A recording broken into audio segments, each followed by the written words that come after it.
সুমন ভাই, আপনাকে দিয়ে যদি একটু শুরু করি, সেটি হচ্ছে আবারও জ্বালানি তেলের দাম বাড়লো। দেখছেন কিভাবে বিষয়টা? আসলে 28 ফেব্রুয়ারি ইরান যুদ্ধ শুরু হয়েছে। তো ইরানের যে হরমুজ প্রণালী, সেই প্রণালী দিয়েই তো 20% সারা ওয়ার্ল্ডে যে জ্বালানি প্রবাহ সেটা স্বাভাবিক থাকে। কিন্তু সেই জায়গায় আপনি দেখছেন যে এই যুদ্ধ প্রথম দিকে যেভাবে শুরু হয়েছিল যে খুব দ্রুত শেষ হয়ে যাবে বা এর একটা একটা আন্ডারস্ট্যান্ডিংয়ের মধ্যে তারা চলে আসবেন, সেরকম ভাবা হলেও আদতে কিন্তু সেটা হয়নি। শুরুতে আমরা এটা গেস করছিলাম যে এটা এত সহজে ইরান হার মানবে না। তো যার ফলে যুদ্ধটা প্রলং হলো। অলরেডি 3 মাস পেরিয়ে গেছে। তো সরকার চেষ্টা করেছে বেশ কিছুদিন জ্বালানি তেলের দাম না বাড়িয়ে কিভাবে চালানো যায়। তো তাদের দেখা যাচ্ছে প্রতিদিন সরকারকে প্রায় 183 কোটি টাকা ভর্তুকি দিতে হতো। তো এপ্রিলের 19 তারিখ তখন একবার এই জ্বালানি তেলের দাম বাড়ানো হয়েছে। আর এই মের শেষ মাসে এই আপনার কেরোসিনে 5 টাকা, কেরোসিন, অকটেন এবং পেট্রোলে 5 টাকা করে বিদ্যমান যে দাম তার সাথে 5 টাকা করে বাড়িয়েছে। আসলে এটা আন্তর্জাতিক বাজারের, এটা প্রতি ধরেন 1-2 মাস পর পরই এগুলো টাইম টু টাইম ওইখানে যখন বাজার যখন অস্থির হয়ে যাবে তখন আমাদের দেশে, আমাদের মতো তৃতীয় বিশ্বের দেশগুলো যারা এই জ্বালানি নির্ভর দেশ, তাদেরকে অবশ্যই এটা পে করতে হবে। তো সেটারই একটা অংশ হিসেবে এই দামটা হয়েছে এবং এর ফলে যেটা হবে আবারও জিনিসপত্রের দাম বাড়বে, মানুষের উপরে কিছুটা মানুষের অর্থনীতি, দৈনন্দিন অর্থনীতিতে কিছু চাপ সৃষ্টি হবে। তো এখানে আসলে আমাদের হাতে আমাদের কিছু করারও নাই খুব বেশি, আমাদের সইতে হবে আর কি। হ্যাঁ, কিন্তু একই সাথে যদি আপনার সাথে আলোচনা করি, সেটা হচ্ছে মাননীয় প্রধানমন্ত্রী আজকে কিন্তু আবার বলছিলেন যে সামনের দিনে কঠিন সময় অপেক্ষা করছে। এখন এটির সাথে কি অনেকে এটার সাথে জুড়ে দিচ্ছেন যে অর্থনৈতিক একটা যে অস্থিরতা সামনের দিকে হয়তো। এখানে আমি কয়েকটা জিনিস উল্লেখ করতে চাই যেটা আমরা এই সরকার প্রিভিয়াসলি পেয়েছে। সেখানে কি হচ্ছে, ব্যাংকগুলো শূন্য হয়ে গেছে, ব্যাংকে টাকা নেই, প্রশাসন পুলিশ গতিশীলতা নেই, তারপরে আপনার ব্যবসা বাণিজ্য এখনও কিন্তু নিষ্প্রভ, কর্মসংস্থানের কিন্তু দৃশ্যমান যে ব্যবস্থা সৃষ্টি হবে সেই সুযোগটা কিন্তু মাত্র সরকার 3 মাস গেল, এটা আমরা এত সহজে দ্রুত যে আমরা প্রত্যাশা করব তাও না।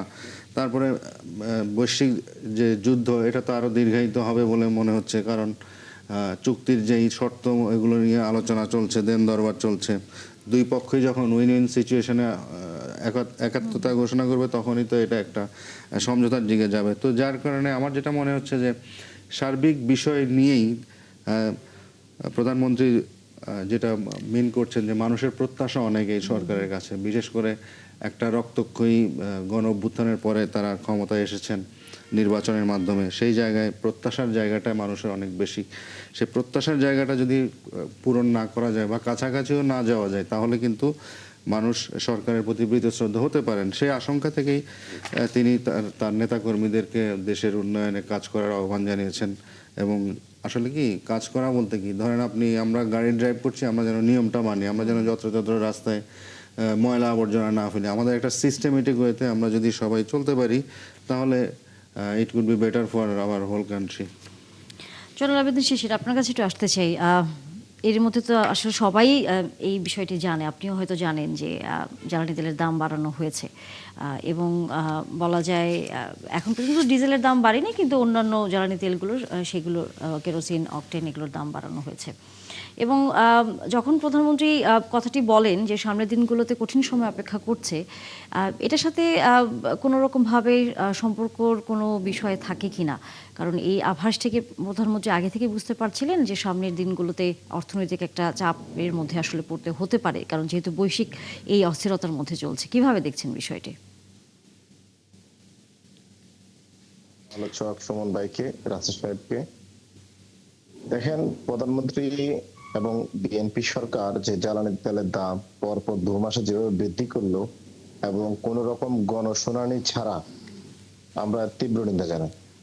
এই জন্য নিন্দাটা জানাই, যদি এটা বৈশ্বিক সমস্যা, কিন্তু আপনি অবশ্যই জানেন যে জ্বালানি তেলের দাম বাড়ানোর জন্য, কমানোর জন্য আমাদের একটি সংবিধিবদ্ধ প্রতিষ্ঠান রয়েছে, এনার্জি রেগুলেটরি কমিশন।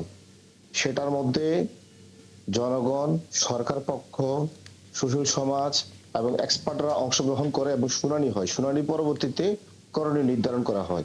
কিন্তু এই নতুন সরকার নিজেদেরকে ডেমোক্রেটিক দাবি করে এবং তারা নিজেদেরকে গণতন্ত্র বলে প্রচার করে, কিন্তু দেখেন 2 মাসে পরপর জ্বালানি তেলের দাম বাড়ালো এবং জনগণের সাথে একটা বারও কথা বলার প্রয়োজন বোধ করে নাই। এই যে আওয়ামী লীগ সরকারের মতো একদম ফেসিস্ট আচরণ, এটা আমরা এই সরকারের কাছে প্রত্যাশা করি না। আপনি আন্তর্জাতিক বিশ্বে যখন দাম বাড়ে তখন আপনার দাম বাড়ান, কিন্তু আমরা তো দেখেছি এই সরকারের এই যে জ্বালানি বিভাগে বা এই সরকার যদি এখনো না থাকে, কিন্তু তারা তো ঠিক জ্বালানি অর্থটা তো তাদের কাছে আছে। বিগত সরকারে যে ফান্ডটা রেখে গেছে, এক সময় কোভিড এর সময় আমাদের জ্বালানি কিন্তু হচ্ছে অনেক দাম কমেছিল, কিন্তু দেশের মার্কেটে আমাদের জ্বালানির দাম কমানো হয় নাই। ওই সময়ের অনেক অর্থ কিন্তু এখনো আছে, জ্বালানি বিভাগে আছে। কিন্তু তারা যখন জ্বালানির তেলের দামটা যখন আন্তর্জাতিক বিশ্বে বাড়ে তখন সাথে সাথে বাড়ায়, কিন্তু যখন কমে তখন 1 পয়সা কমায় না। তো আমি এদেরকে নিয়ে কি বলবেন আপনি? এরা তো আসলে দেশের জনগণের সাথে কোন ধরনের ইন্টারাকশনে যেতে চাচ্ছে না।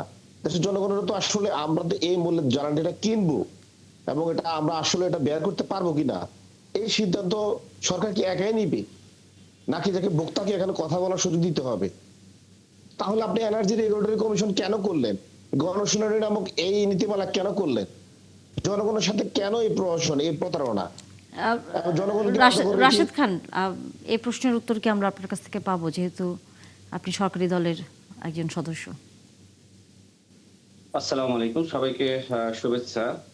দেখেন, বাংলাদেশে যে জ্বালানি সংকট এবং এর প্রেক্ষিতে আন্তর্জাতিক বাজারের সাথে সমন্বয় করার জন্য মূলত এই দাম বাড়ছে। এখন দায়টা শুধুমাত্র সরকারের উপরে দিলেই হবে না। এর দায় আসলে আন্তর্জাতিক মহল এবং যারা আন্তর্জাতিক মরল আছে তাদেরকে দিতে হবে।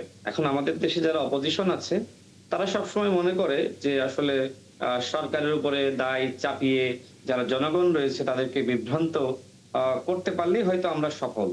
এখন বাংলাদেশ যদি ব্যর্থ হয়ে যায় তাহলে তারা কিভাবে সফল হবে আমি জানি না। সরকার অবশ্যই চাপের মধ্যে আছে। সেই চাপটা মানে আমি মনে করি যে এটা একটা আন্তর্জাতিক একটা চাপ, এবং এই যে এক দেশের সাথে আরেক দেশের যুদ্ধ বা মধ্যপ্রাচ্যে যে সংকট সৃষ্টি হয়েছে, এর পিছনে কি আসলে বিএনপির কোনো দায় আছে? অবশ্যই দায় নাই। সংকট হয়েছে, এই সংকট সবাই মিলে আমরা সমাধান করব। এখন আমরা যদি সমাধান না করে আমরা যদি মনে করি যে এই সরকারকে কিভাবে এর দায় দেওয়া যায় সেই চেষ্টা করি, সেটি কিন্তু হবে না। হ্যাঁ, এখন অপোজিশন যে দাবি করছে যে আমাদের সাথে আলোচনা করতে পারতো। দেখেন, সরকার অত্যন্ত আন্তরিক। এর আগে কিন্তু আমাদের অপোজিশনে যারা আছে তাদের সাথে কিন্তু সরকার বা দায়িত্বশীল মহল আলোচনা করেছে। এখন একটা জিনিস এখনই মনে করেন করা দরকার, নানান প্রেক্ষাপট, নানান কারণে। এখন আপনি যদি সরকারের উপর আস্থা না রাখেন, আপনি যদি বলেন যে আমার সাথে আলোচনা করার পরে করতে হবে, এর মাঝখানে যে প্রবলেমটা হইতে পারে সেই প্রবলেমটা আপনাকে বুঝতে হবে। সরকার যেহেতু জনগণের ভোটে নির্বাচিত এবং সরকার যে কোনো বিষয়ে সিদ্ধান্ত নেওয়ার এখতিয়ার রাখে, এবং যে দাম বাড়িয়েছে, আমরাও যে সময় অপোজিশনে ছিলাম আমরাও কিন্তু প্রতিবাদ জানিয়েছি। কিন্তু যৌক্তিকতা বুঝতে হবে যে এইবার আসলে কেন দাম বাড়াচ্ছে, এই দাম বাড়ানোর পিছনে আসলে কি কারণ থাকতে পারে। আমার কাছে মনে হয় এখানে এনসিপির নেতা জয়নাল আবেদীন শিশির সাহেব তিনি প্রতিবাদ জানাতেই পারেন যে তাদের সাথে কেন আলোচনা করা হলো না। এই যৌক্তিকতা তার আছে, কিন্তু কথা হলো যে প্রবলেমটা কোথায় সেটাও কিন্তু তাকে ভাবতে হবে। নিশ্চয়ই আমরাও সেই বিষয়ে পরবর্তীতে মন্তব্য পাবো। আম, শুন ভাই, আপনার কাছে কি মনে হয় যে সরকার যে কথাটি আসলে আমাদের আরেকজন অতিথি বললেন, যে জনগণের সাথে আলোচনা করে অথবা গণশুনানির মাধ্যমে বিষয়টি আসলে জানানো যেত, সেই জায়গাটা করলে কি আসলে এই বিতর্ক থেকে কিছুটা হলেও সরে থাকা সম্ভব ছিল, বা স্বচ্ছতার যে জায়গাটা বারবারই বলা হয়? না, এখন আসলে সরকারের তো কিছু নিজস্ব নীতি বা পলিসি, যেগুলো যেটাই বলি তারা থাকে, তো তারা চিন্তা করছেন যে এটা যদি আলোচনা করতে যাই বা তাহলে সেক্ষেত্রে আন্তর্জাতিক বাজারের সাথে সমন্বয় নাও হতে পারে, কারণ সেখানে এনসিপি বা জামাত তারা বার্গেনিং করে আরো কাটছাট করে সরকারের যেই লক্ষ্য উদ্দেশ্য যে এখান থেকে এত কোটি টাকা সাশ্রয় করে বা ভর্তুকি যাতে না দিতে হয়, সেই হয়তো লক্ষ্য অ্যাচিভমেন্ট হতো না, সেই জন্য হয়তো আলোচনা করেননি বলে আমার প্রাথমিকভাবে মনে হচ্ছে আর কি। আর যুক্তরাজ্যে কিন্তু এখনো সবচেয়ে কিন্তু তেলের দাম বেশি, এখানে 241 টাকা বাংলাদেশি টাকায় 241 টাকা লিটার। আর আমেরিকা এবং অন্যান্য দেশে মধ্যপ্রাচ্য বাদ দিয়ে বাকিগুলো কিন্তু এই আমাদের কাছাকাছি, এই 5 টাকা 2 টাকা 3 টাকা এর মধ্যেই আমি দেখলাম, এর মধ্যেই কিন্তু সবগুলোর দাম। তো বাইরের দেশের কিন্তু আমরা সেগুলো তো আপনি follow প্রথমে একটা করে কথা সরকার। বলছিলেন যে দাম তো না হয় বাড়ানো হলো, হয়তো মানুষ এটা মেনেও নেবে, কিন্তু এটার যে একটা প্রভাব যে অন্যান্য জায়গায় পড়ে সেটি আসলে নিয়ন্ত্রণটা করাটার জন্য আসলে কোনো কিছু কি এখন থেকে ভাবা দরকার কিনা, কি মনে করেন? মনিটরিং ছাড়া আমি আর কিছু দেখছি না, কিন্তু আমরা কারণ তো আপনি বরাবর দেখি monitoring খুব দুর্বল থাকে। কারণ আপনি জ্বালানির ফলে আপনি বাস ভাড়া বাড়িয়ে দিবেন, তারপরে পরিবহন সেক্টরে তো পুরাই, তারপরে এটার উপরে সবজি শাকসবজি পরিবহন এগুলোর উপরে, তারপর সবকিছুই একটা প্রভাব তো বাজারে পড়বে, সরাসরি পড়বে, এবং এটা জনগণকে এই টাকা দিয়ে কিনতে হবে, বাড়তি টাকা দিয়ে। তো সেই জায়গাতে আমার মনে হয় বাজার মনিটরিং, পরিবহন মনিটরিং এগুলা করে যতটুকু করা যায় আর কি, মানুষের দুর্ভোগ যতটুকু কমানো যায়, এর বেশি এই মুহূর্তে আর কিছু বলার নেই।